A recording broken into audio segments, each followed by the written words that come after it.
वास्तव में प्राचीन भारत की गुरुकुल परंपरा के उस प्रावर्तन समारोह का ये दीक्षांत समारोह हिस्सा है, जिसमें कोई स्नातक अपनी शिक्षा को अर्जित करने के बाद अपने एक नए जीवन में प्रवेश करता था और उस समय विश्वविद्यालय के कुलपति के द्वारा, जो किसी गुरुकुल में किसी ऋषि के आश्रम में स्थापित थे, उनके द्वारा यह उपदेश अपने स्नातकों को दिया जाता था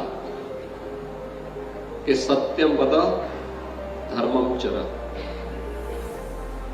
यानी सत्य बोलो और धर्म का आचरण करो। और उसके बाद फिर यह दीक्षा उपदेश आगे चलते चलते हर उस स्नातक के लिए, उपाधि धारक के लिए आवश्यक था कि हम जीवन में कोई ऐसा कार्य नहीं करेंगे जो न केवल इस शिक्षा को बल्कि संस्थान को भी कहीं कटघरे में खड़ा करता हो, यानी उस समय के गुरुकुल की परंपरा को भी कटघरे में खड़ा करता हो। जीवन में अन्य अवसर ऐसे आते हैं जो व्यक्ति को महान बनने का अवसर प्रदान करते हैं, लेकिन यह व्यक्ति के विवेक पर निर्भर करता है कि वह उसको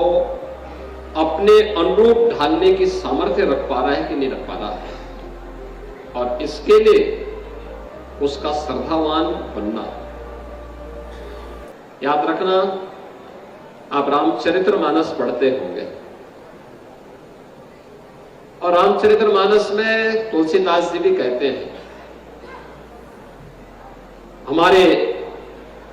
शास्त्रों में भी इस बात का बार बार उल्लेख होता है कि श्रद्धावान लभते ज्ञानम, यानी जो श्रद्धावान है वही ज्ञान प्राप्त करने का अधिकारी है। जिसके अपने गुरु के प्रति श्रद्धा ही नहीं, मां बाप के प्रति श्रद्धा ही नहीं, वरिष्ठों के प्रति श्रद्धा का भाव ही नहीं, उसको ज्ञान प्राप्त हो भी नहीं सकता। और इसीलिए भारत की परंपरा में प्राचीन काल से इस बात का कहा गया कि देश, काल और पात्रता का ध्यान रखा जाना चाहिए। यह व्यक्ति उसके पात्र है कि नहीं है, और तभी उसको उसके अनुरूप उस प्रकार के ज्ञान से परिपूर्ण करना चाहिए।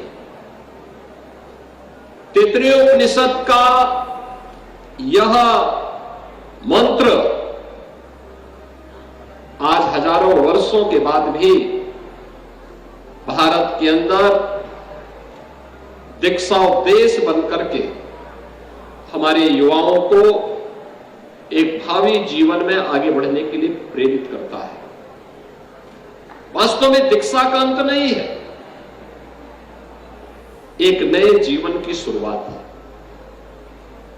एक नवीनता का शुभारंभ है।